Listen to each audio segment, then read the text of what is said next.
जय जोहार, मैं हूं तपेश जैन और हम जगदलपुर में हैं। जगदलपुर बस्तर छत्तीसगढ़ का एक ऐसा इलाका है, बहुत सारी चीज़ों के लिए फेमस है। यहाँ पर अच्छाई भी है और बुराई भी है।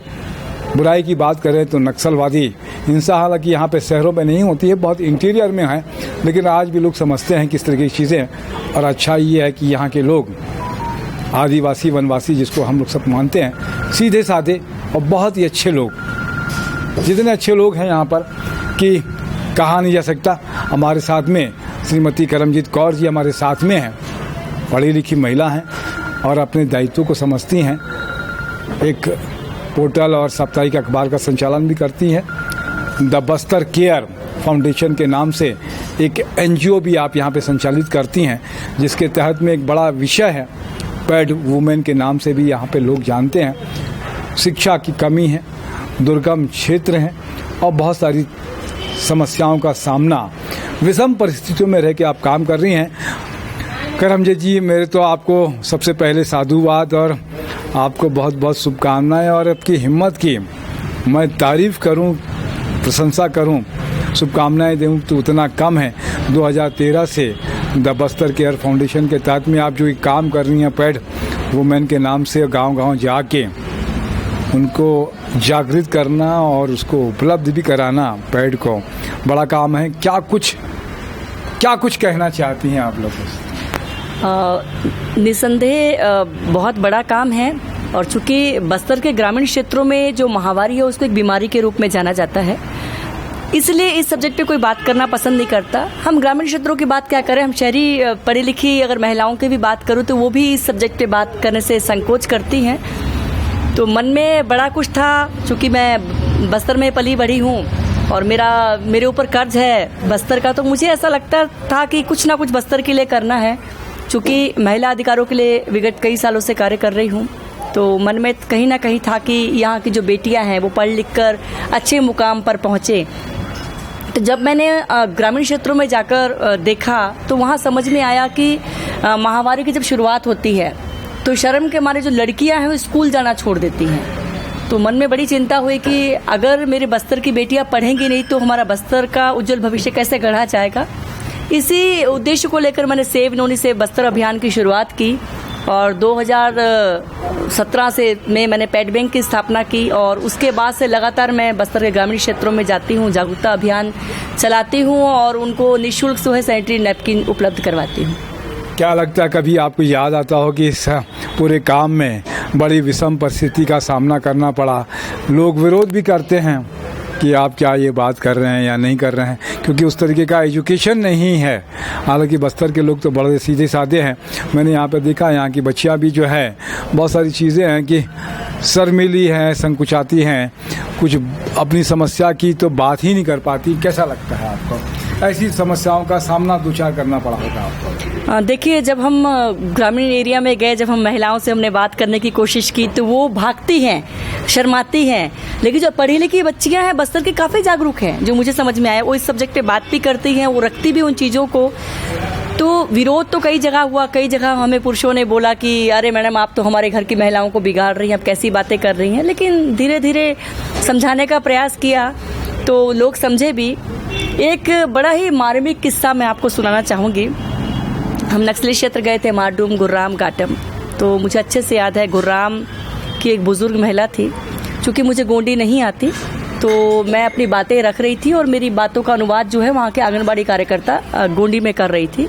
तो एक बुजुर्ग महिला मेरे पास आई तो उसने मुझे ऐसे पकड़े, मेरे दुपट्टा खींच रही थी। तो मैंने पूछा कि क्या बात है, क्यों ये मेरा दुपट्टा खींच रही है? तो फिर आंगनबाड़ी कार्यकर्ता ने मुझे बताया कि ये जो महिला है ये बोलना ये चाह रही है कि आप हमको पैड तो दे रही हैं, मैं अपनी पोती के लिए लेने आई हूँ, लेकिन हम पैड कहाँ इस्तेमाल करेंगे, हमारे पास तो अंडरगारमेंट्स ही नहीं है। जब मैंने पीछे मुड़ के उस महिला की तरफ देखा तो आज भी उस बात को करती हूँ, बस सिहर उठती हूँ कि वो महिला के एक पुराना सा गमछा लपेटा हुआ था, एक ब्लाउज था और एक फटा हुआ गमछा जो है उसने छाती पे ढाक रखा था। मुझे ऐसा लगा कि उसने एक थप्पड़ मारा, एक तमाचा मारा है मेरे मुंह पे। सभ्य समाज के लिए कि हम गए हैं वहाँ पर सैनिटरी नैपकिन की बात करने और जहाँ पर अंडरगारमेंट्स भी नहीं है। ठीक है, मैंने उस वक्त परिस्थिति को संभालते हुए उन्हें बताया कि ठीक है, अगर आपके पास अंडरगारमेंट्स नहीं, आप लंगोटी में इस तरह सैनिटरी पैड का इस्तेमाल कर सकते हैं। लेकिन उस घटना ने मुझे बहुत विचलित किया। मैं यहाँ आई, मैंने कलेक्टर बस्तर को भी इस बात को बताया कि सर ऐसी ऐसी स्थितियाँ हैं, इस परिस्थितियों से हमारे बस्तर के ग्रामीण महिलाएं सुदूर क्षेत्रों में गुजर रही हैं। निसंदेह हमें कुछ करने की आवश्यकता है, तो बहुत कुछ करने की ज़रूरत है। अभी तो मैं कहूँ तो मैंने 1% भी नहीं किया है। तो इन स्थितियों में हमें और आगे बढ़ के शासन प्रशासन को मिलकर काम करने की आवश्यकता है, क्योंकि ये बहुत ही सेंसिटिव मैटर है। 21वीं शताब्दी में हमारा देश जा रहा है और इस तरीके की चीज़ें हैं, और यहाँ पर तन ढकने के कपड़े भी अगर किसी के पास में ना हो, और हालांकि आदिवासी क्षेत्र है, वहाँ की परंपराएं अपने पत्तों से या बहुत सारी चीज़ों से चलती थी, लेकिन अभी सभ्य समाज में बहुत सारी चीज़ें हम लोग मान के चलते हैं कि पहुँच गई हैं, लोगों के पास में बातचीत हो रही है, तो ऐसी परिस्थिति का भी सामना करना पड़ता है। क्या कुछ और लगता है कि करमजीत जी, कैसे ये आपके अंदर में भाव जागा कि ये काम करना चाहिए? फैमिली का भी सपोर्ट आपको मिल पाता है कि नहीं मिल पाता है? मेरी फैमिली का सपोर्ट तो मुझे शुरू से मिलता है, और मेरे बच्चे दोनों हैं, बहुत अप्रिशिएट करते हैं। मेरे मिस्टर चूँकि बाहर रहते हैं, इसलिए इतना मेरे पास नहीं आ पाते हैं, मुझे सपोर्ट नहीं कर पाते, लेकिन मेरे बच्चों का, मेरे शुभचिंतकों का, मेरे दोस्तों का, सबका सहयोग है।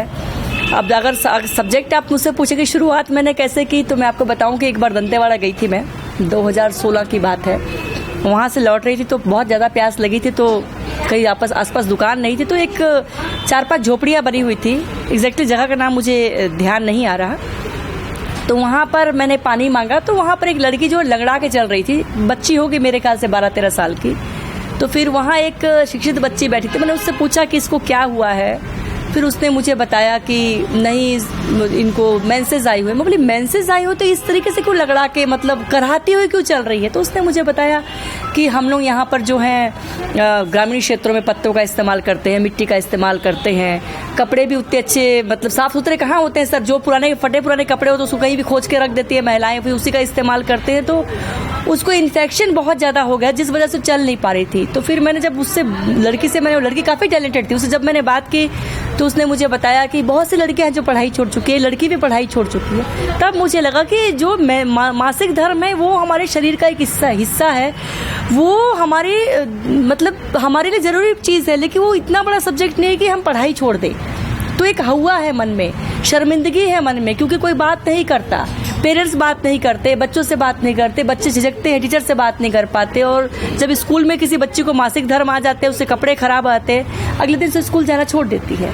तो फिर उस दिन से मैंने उस पर लंबा मैंने काम किया, मुझे लगभग 1 साल लग गया लोगों से बात करते हुए। मैंने डॉक्टर से बात किया तो डॉक्टर ने भी मुझे बताया कि जब गंदे कपड़ों का हम इस्तेमाल करते हैं तो संक्रमण फैलता है, जिसकी वजह से वो आगे गंभीर बीमारियां भी हो सकती है। तो फिर उस दिन के बाद से मैंने ठान लिया कि मुझे काम करना है। आपने MA हिंदी से किया है, पढ़ी लिखी हैं और सेंसिटिव भी, संवेदनशीलता है, इसी वजह से इस क्षेत्र में काम कर पा रही हैं, अपना समय देती हैं और बहुत सारी चीज़ें लगाती हैं। बस्तर को ऐसे ही महिलाओं की ज़रूरत है ताकि महिलाएं भी आगे बढ़ें। सरकार की योजनाएं होती हैं, सरकार के विभाग भी हैं, उनकी अपनी एक सीमा होती है और बहुत सारी चीज़ें सरकार के भरोसे नहीं हो सकती। सरकार हम सब हैं, हम सब का दायित्व है जो समाज में रहते हैं कि बेहतर समाज की कल्पना करें, बेहतर समाज का निर्माण करें। आप इस दिशा में काम करती हैं, पत्रकार भी हैं। पत्रकारिता में क्या करती हैं करमजीत जी? क्या अखबार का नाम है आपका, किस तरीके से पोर्टल है? मैं महिलाओं के लिए शुरू से काम करती रही हूँ और मैंने महिलाओं की पीड़ा को काफ़ी नज़दीक से देखा है। तो फिर मैंने 2013 में महिला मीडिया अखबार की शुरुआत की और उसमें ना सिर्फ हम महिलाओं की खबरें छापते हैं बल्कि उनके अधिकारों के लड़ते भी हैं। उनको पीड़ित महिलाओं को थाना, कोर्ट कचहरी जहाँ भी हमारी ज़रूरत होती है हम जाते हैं, उनको आर्थिक मदद भी देते हैं। उनको मेरा उद्देश्य सिर्फ एक है कि उनको मॉरल सपोर्ट देना। लड़ इंसान खुद लेता है, लेकिन अगर हम उनके साथ खड़े होते हैं तो उसमें एक ताकत आ जाती है। उसको ऐसा लगता है कोई ना कोई तो मेरे साथ है, तो वो ताकत देने का काम करती हूँ। तो एक मेरी वेबसाइट भी है महिlamedia.in के नाम से। तो इस तरह से मैंने बस्तर में पत्रकारिता की शुरुआत 2011 से की है, जो अनवरत जारी है। शक्ति स्वरूपा होती है महिला, किसी के पीछे में खड़े हो जाएं तो निश्चित रूप से उसे शक्ति का एहसास होता है। करमजीत जी, हम लोग को आपसे मिलकर गर्व की अनुभूति होती है कि छत्तीसगढ़ में हमारी ऐसी हस्तियां हैं और हमको ऐसा अवसर मिलता है। आपने समय दिया, इसके लिए बहुत बहुत धन्यवाद। मेरे साथ में मनोज पारक जी हैं कैमरे में, उनका भी धन्यवाद। बस्तर आएँ, बस्तर की खूबसूरती देखें और यहाँ के लिए कुछ कर सकें तो बहुत अच्छी बात है। मैं तपेश जैन, जय जोहार, जय छत्तीसगढ़।